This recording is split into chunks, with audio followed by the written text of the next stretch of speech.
আসসালামু আলাইকুম। আমি আজকে আরেকটি মেশিন লাগাইতে এসেছিলাম, সোলার হাইব্রিড ইনভার্টার। এখন ইনভার্টার মোডে আছে, বাইপাস মোড অন, এই জন্য ইনভার্টার মোডে আছে। এটা হলো আমরা এখন প্যানেলের ভোল্টেজ পাইছি 12 ভোল্ট প্যানেল, তো 16-17 ভোল্ট। আর এখন সোলার থেকে আমরা মেশিনটা চলতেছে 231 ওয়াট প্যানেল। তারপর আপনার ব্যাটারি ভোল্ট আছে 12.5, বাইপাস মোড অন, এবং এম্পিয়ার আছে 15-16 এম্পিয়ার।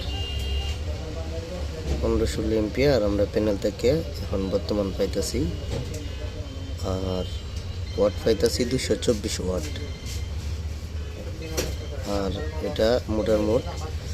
এখন এই যে দেখেন, লোডের পরেও 1 ভোল্ট বেড়ে গেছে। 12.5 ছিল, এখন 12.6-এ চলে গেছে ব্যাটারি ভোল্ট। লোড থাকার পরেও আমরা ব্যাটারি চার্জও হইতেছে, ব্যাকআপ মোডও চালু আছে।